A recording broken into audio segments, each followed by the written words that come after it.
Hello Sagittarius! Welcome dito sa aking channel, Kapalaran 888. Welcome guys! Alamin natin kung anong messages, vibration, gabay energy para sa lahat. This is general reading. Pwede kang makaresonate, gamitin mo yung intuition sa pananood. Okay, number 21, 36-9, strategy, second chakra, Archangel Uriel. Dito sa barahang to, sinasabi ng baraha sa'yo na may mga Sagittarius dito na may kailangan kayong pagdesisyonan sa buhay, kailangan nyo mag-strategize, kailangan nyo ng plano. And dito sa pagpaplano na to, sinasabi na yung second chakra Archangel Uriel na huwag kang masyadong emosyonal. Okay? Kailangan ng balanse, huwag masyadong emosyonal. So, since pera, trabaho, yan nga, kontrata, mga prosperity na abundance yung hinahanap natin dito, resonated yung sinasabi sa'yo ni second chakra Archangel Uriel na huwag kang masyadong emotional sa kung ano man na strategy, kung ano man na diskarte ang ginagawa mo, lalo na kung tungkol ito sa trabaho or pera. Ibig sabihin, huwag kang masyadong emotional. Huwag kang masyadong yung decision making mo dapat sa pera, labas doon yung emotion.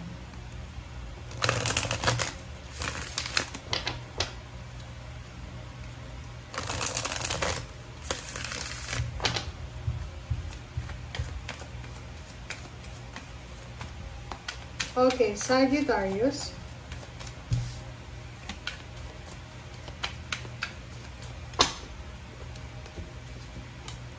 Okay, temptation. Yun na.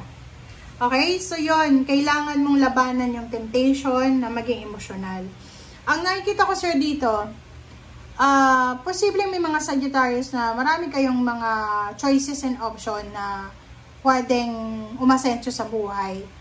But because of your emotion, masyado ka sigurong silosa, or pwedeng masyado kang close sa yung family, ayaw mong iwanan yung pamilya mo. So, kahit may mga opportunities na pwede kang kumita abroad, or pwede kang kumita sa malayong lugar, hindi mo nagagawa because you are sobrang emosyon ang nararamdaman mo. So, yung temptation dito is number 15, number 6. Sinasabi ng barahan na kung gusto mo daw ng balanse, like gusto mong maging balanse yung buhay, pinansyal, buhay, emosyonal mo, make sure na labanan natin yung sobra-sobrang emosyon. Kasi diba, totoo naman yun guys pag masyadong emosyonal ang tao, mabilis makahanap ng kaaway, mabilis magalit, hindi makakapag-desisyon ng tama kasi inuuna yung emosyon. So, sa money and career mo sa ngayon, sinasabi na kailangan mong mag-strategize, kailangan mo ng diskarte na huwag mong hahaluan ng emosyon.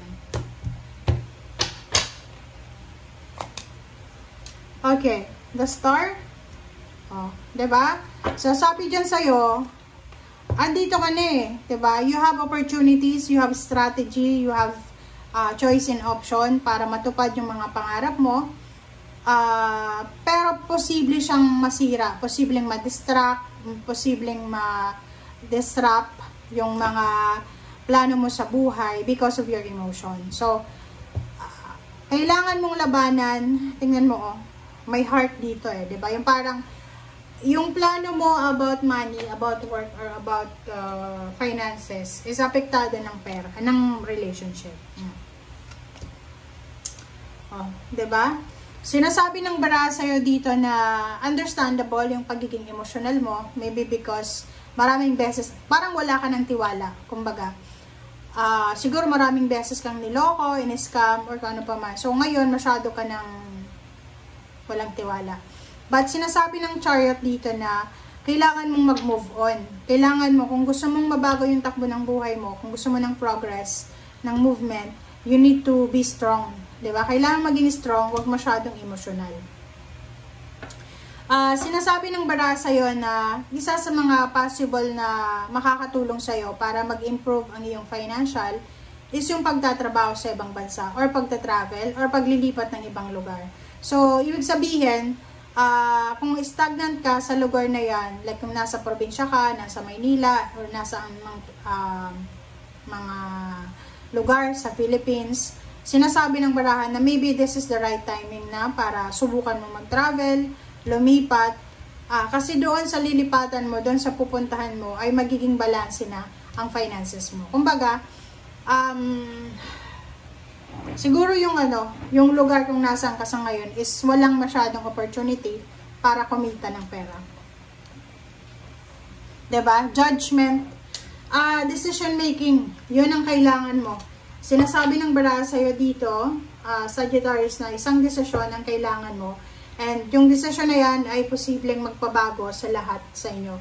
Hindi lang ikaw yung matutulungan yan, pati magulang mo, pati kapatid, or lalo na yung immediate family mo. Diba? Kung gusto mo daw na maging financially free, you need to decide. You need to go outside of your comfort zone. Masyado kang close sa family mo, gusto mong kumita ng malaki pero nahihirapan ka na lumayo, parang ganon. Bakit ganon? High Priestess. So, yung High Priestess, sinasabi ng baraha na ilang beses ka na sigurong pinaparamdaman ng iyong intuition na oras na para itry mo naman yung trabahong ito or magpakalayo-layo ka, ganyan-ganito. Pero, kinukontrol mo para you're controlling your destiny. Parang ganun. Diba? Tingnan mo, may naghihintay sa'yo Diba? Sinasabi ng baraha na to, 7 of Coins, hinihintay ka Hinihintay ka ng trabaho. May trabahong naghihintay sa'yo. May swerte na naghihintay sa'yo. Diba? So, halimbawa, kung nasaan ka man sa ngayon, kailangan mo nang mag-decide. Kailangan mo nang subukan na umalis or kailangan mo na talagang mag-desisyon.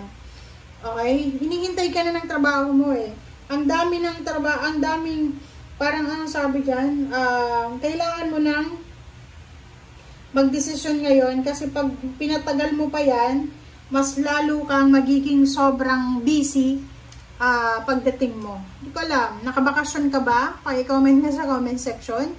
Kasi may mga Sagittarius dito na sinasabi na kumilos ka na ngayon, mag-desisyon ka na ngayon, kung gusto mo ng financial freedom, sumunod ka na sa sinasabi ng intuition mo kasi matatambakan ka ng obligation or parang sinasabi sa'yo na habang maaga pa, maghanap ka na ng trabaho, maghanap ka na ng ibang diskarte. Kasi sa susunod na mga araw, maybe 7 kasi to this July or maybe October, ay posibleng marami kang obligation financial na kailangan na ayusin. So, umanda ka na, ihanda mo na ang sarili mo para sa mga ito. Thank you guys. Bye!